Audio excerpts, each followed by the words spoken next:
पता है कि यूएई की जो है विजिट पर है। और इस समय आप देखेंगे कि जो वेस्ट एशिया है, जैसे हम कह सकते हैं पश्चिम एशिया कहते हैं, तो पश्चिम एशिया से हमारे जो संबंध हैं लगातार काफ़ी अच्छे हो रहे हैं।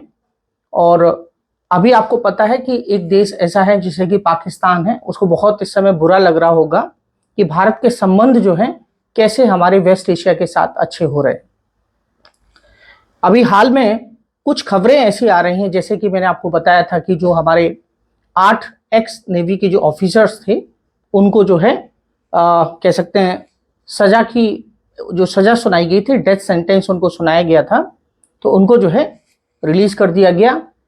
क्या उनके ऊपर आरोप था? उनके ऊपर आरोप ये एलिगेशन ये लगाए गए थे कि उन्होंने जो है कह सकते हैं कि इजराइल के लिए जो है एक इजराइल के लिए स्पाई का काम किया है। उन्होंने जो है इजराइल के लिए स्पाई का काम किया है, ऐसा उनके ऊपर एलिगेशंस और आरोप लगाए गए थे। तो इस समय आप देखेंगे कि भारत सरकार हरकत में आई और हमारे प्रधानमंत्री मोदी जी ने खुद इनिशिएटिव लेके जो है एक बहुत बड़ी डिप्लोमेसी हमारी, और हमारी जो डिप्लोमेसी है इस समय वो किस तरीके से पूरी दुनिया में भारत की जो इमेज है कैसे बढ़ रही है, वेस्ट एशिया भी उसका एक्सेप्शन नहीं है। अब देखिए यहाँ पे हम आपको क्या बताना चाहते हैं, ये बताना चाहते हैं कि वेस्ट एशिया के साथ हमारे जो संबंध अच्छे हो रहे हैं, तो उसमें हमारे एग्जाम के लिए हमें क्या क्या ध्यान रखना है। कल हम इस पर डिस्कस कर चुके थे और ये जो है हम डिस्कस कर चुके थे इंडिया मिडिल ईस्ट इकोनॉमिक जो कॉरिडोर है, ठीक है, इंडिया मिडिल ईस्ट जो इकोनॉमिक कॉरिडोर है ये हम कल डिस्कस कर चुके थे एग्जाम के लिए, तो ये एग्जाम के लिए इंपॉर्टेंट है। दूसरा इसमें इंपॉर्टेंट बात ये है कि ये भी मैंने आपके साथ डिस्कस किया था, इकोनॉमिक पार्टनरशिप एग्रीमेंट जो है 2022 से आपसे एग्जाम में पूछा जा सकता है, तो इसलिए आपको ध्यान रखना है। और उसके बाद यूएई जो है वो 4th largest source of FDI है इंडिया के लिए। तो कितना इन्वेस्टमेंट है? Of $3.5 billion. 3.5 बिलियन डॉलर जो है ये हमें ध्यान रखना है यहाँ पे। और उसके बाद आपको पता होगा कि दोनों साइड से एक एग्रीमेंट साइन हुआ है। भारत का जो यूपीआई है और यूएई का जो है कह सकते हैं भारत का रुपे कार्ड है और यूएई का क्या है? जयवान। ये आप ध्यान रखिए, ये आपको ध्यान रखना होगा। वहां का जो कार्ड है, यहाँ का भारत का नाम क्या है? यूपीआई पेमेंट जो है भारत का जो कार्ड है उसको क्या बोलते हैं हम? रुपे कार्ड्स। और वहां का क्या है? जयवान। तो ये हमको ध्यान रखना है। और ये जो समझौता हुआ है उसके साथ ही साथ आप देखेंगे यहाँ पे कुछ चीजें हमें फैक्ट्स याद में रखने हैं।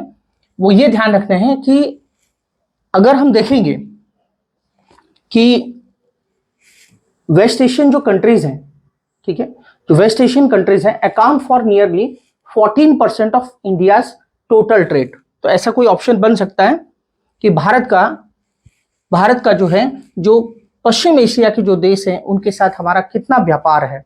तो 14% जो है ये लगभग जो है व्यापार है। और ये जो लेटेस्ट डेटा है अप्रैल दिसंबर 2023 के डेटा है, उसके हिसाब से अगर देखा जाए तो हमारा जो ग्लोबल रैंक है वो सबसे ज्यादा हमारा कह सकते हैं जो व्यापार होता है, इसका जो रैंक है वो क्या है? इसका रैंक है 3rd यूएई का। तो मैंने आपको बताया था कि हमारा जो व्यापारिक भागीदार है 3rd लार्जेस्ट यूएई है। और ये जो है हमारा इनके साथ जो व्यापार होता है वो $57.5 बिलियन होता है। 3rd रैंक हो गया। उसके बाद आप देखेंगे 5th रैंक पे जो है वो सऊदी अरेबिया है। तो ये हमको थोड़ा सा ध्यान रखना है। ये जो डेटा है ये हमारे लिए काफी महत्वपूर्ण है हमारे एग्जाम के लिए। तो पहला क्या हो गया? यूएई हो गया। उसके बाद सऊदी अरेबिया हो गया, कतर, कुवैत, ओमान और बहरीन। इनके साथ जो है उसमें सबसे ज्यादा हम व्यापार यूएई के साथ करते हैं बिकॉज 3rd रैंक है, तीसरा भागीदार है। और ग्लोबल शेयर में देखेंगे तो 7.0% है और सऊदी अरेबिया का जो है वो 3.8% है। ठीक है, तो ये आपने यहाँ पे देख लिया होगा। उसके बाद फिर आप देखेंगे और कुछ इसमें इंपॉर्टेंट बातें हैं जो हमें देखनी है।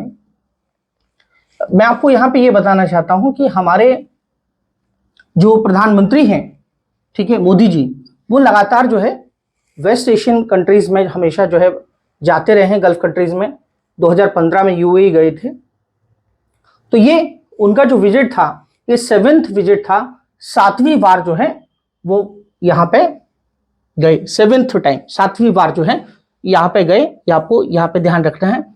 और जो हमारे एग्जाम के लिए ज्यादा इंपॉर्टेंट है उसमें ये ध्यान रखना है कि एक होता है उसे हम बोलते हैं रेमिटेंसेस। रेमिटेंसेस का मतलब जो लोग काम करते हैं, ठीक है, जो गल्फ कंट्रीज में काम करते हैं वो पैसा भेजते हैं, तो जो पैसा भेजते हैं उसी को हम बोलते हैं रेमिटेंसेस, ठीक है।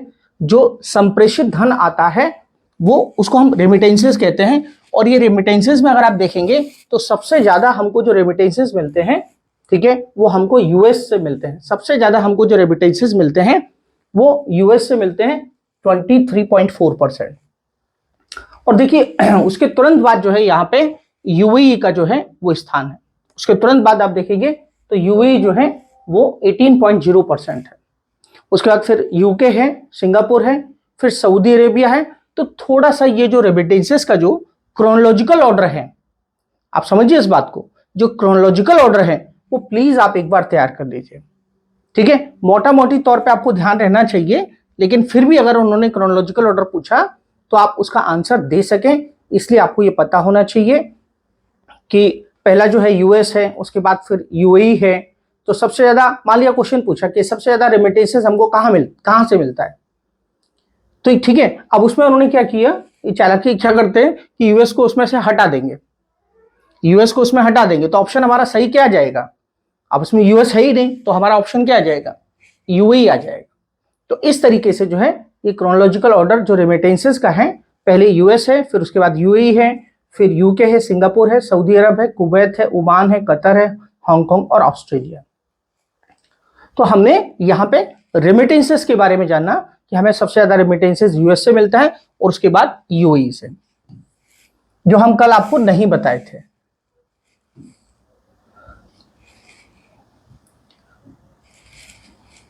आपको ये ध्यान होना चाहिए, आप ये पता होना चाहिए कि सबसे ज्यादा, ठीक है, सबसे ज्यादा जो भारतीय रहते हैं, जो इंडियंस रहते हैं, जो डायस्पोरा रहते हैं, हमारे प्रधानमंत्री जब भी जाते हैं तो डायस्पोरा से बातचीत करते हैं, जाके उनके साथ इंटरेक्शन करते हैं, उनको संबोधित करते हैं, जाके स्पीच देते हैं, जाके उनसे बातचीत करते हैं, क्योंकि ये दो देशों के संबंधों के बीच में एक ब्रिज के रूप में काम करते हैं, एक सेतु के रूप में काम करते हैं।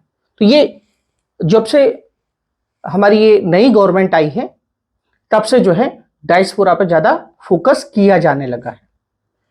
तो विदेशों में जब तक हमारी पहचान नहीं होगी तब तक कैसे काम बनेगा।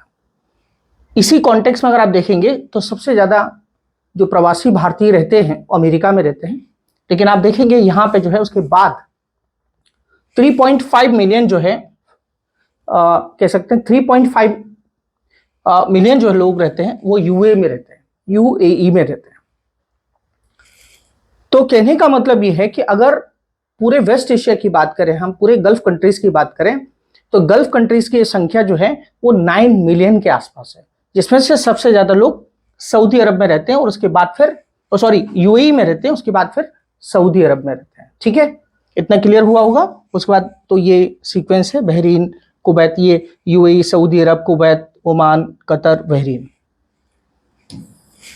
उसके बाद हम कुछ और एग्जाम के पॉइंट ऑफ व्यू से चीजों को समझें तो आप देखेंगे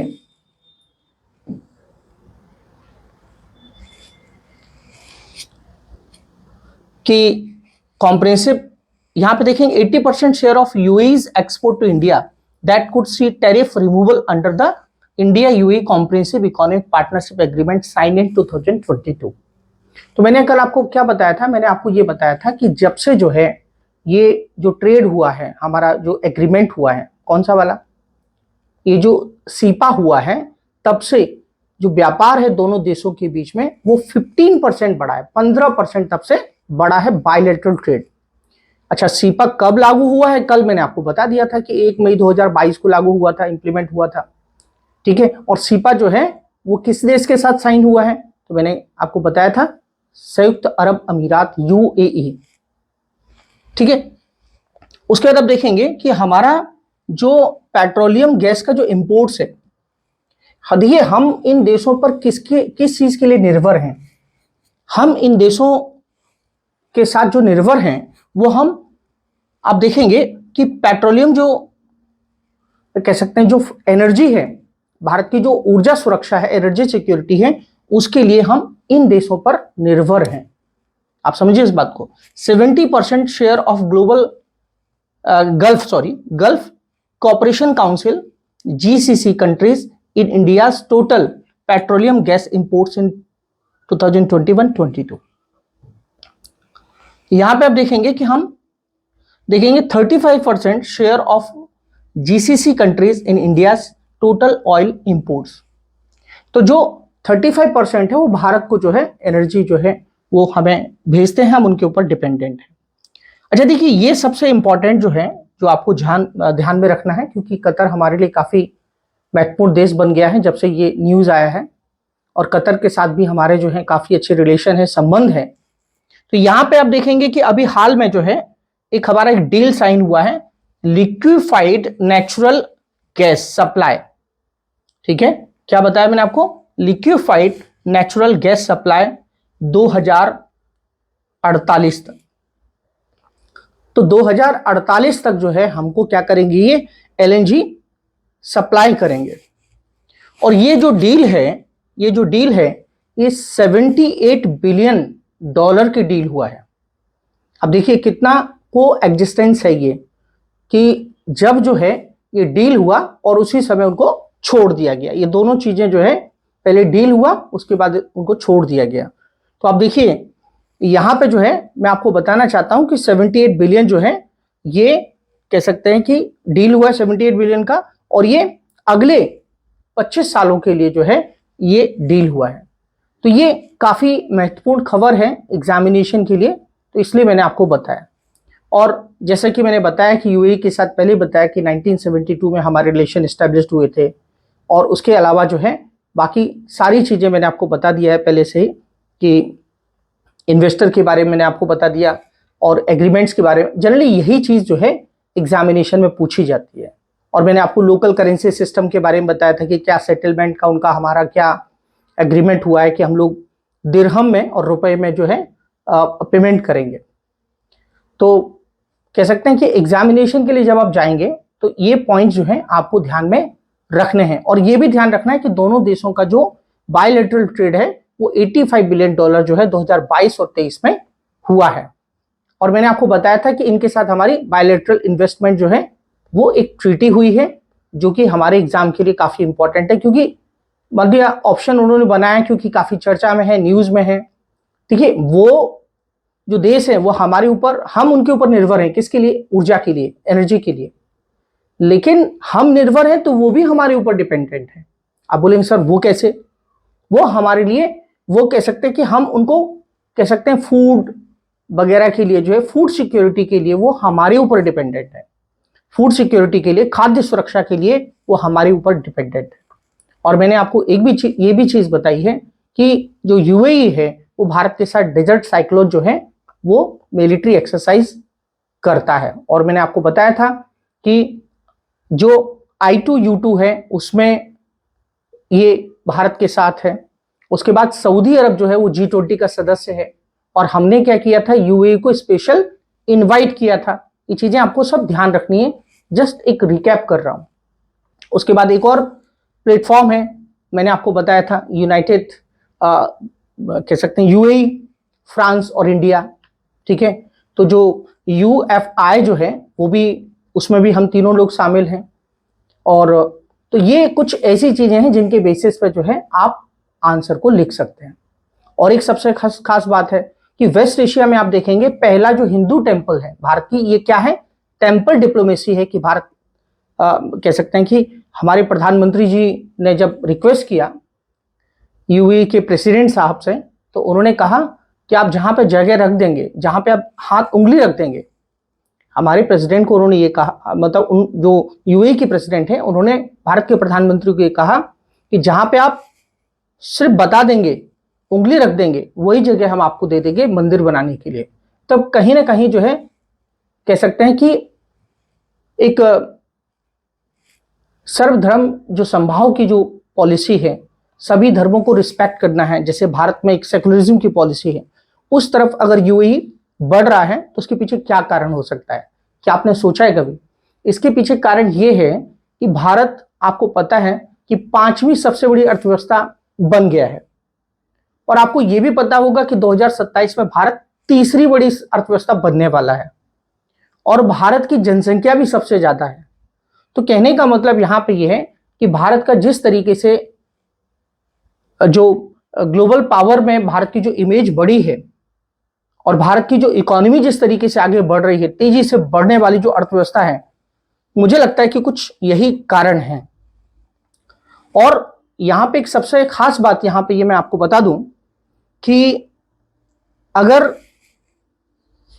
हम इजराइल और पैलेस्टाइन की थोड़ा सा बात कर लेते हैं, यहां पे इजराइल और जिसको हम फिलिस्तीन कहते हैं। देखिए भारत की विदेश नीति क्या है, पहले आपको पता होगा कि हम इजराइल से कोई भी अपने जो है संबंध जो है वो इजराइल के साथ नहीं रखते थे, पहले की सरकारें जो थी। लेकिन उसके बाद हमने क्या किया, इजराइल के साथ अपने संबंधों को स्थापित किया। जब हम कभी टॉपिक पढ़ेंगे, वैसे एक बार मैं पढ़ा चुका हूं आपको ये टॉपिक, बट फिर जब हम पढ़ेंगे दोबारा से तो हम इस चीज को समझेंगे।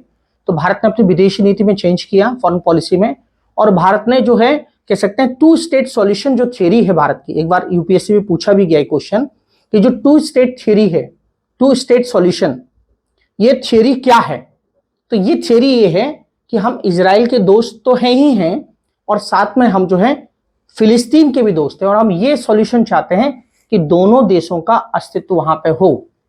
क्योंकि देखिए सारे मुस्लिम कंट्रीज हैं और जो पैलेस्टाइन है वो भी एक मुस्लिम कंट्री है। तो ऐसे में अगर देखा जाए तो भारत के लिए जो विदेश नीति है, हम किसके दोस्त रहें, तो भारत ने अपनी विदेशी नीति में ये पॉलिसी रखी है कि हम फिलिस्तीन के भी दोस्त हैं और हम साथ साथ में इजराइल के भी दोस्त हैं। क्लियर है ये, यहां पे कोई कंफ्यूजन नहीं होना चाहिए। तो इस तरीके से आप देखेंगे ये बहुत ही महत्वपूर्ण जो है पॉइंट्स मैंने आपके साथ डिस्कस किए हैं, बहुत शॉर्ट में और संक्षेप में, जो हमारे एग्जाम के लिए इंपॉर्टेंट है। तो ये हमारा जो वेस्ट एशिया वाला जो टॉपिक है ये हमारा खत्म होता है।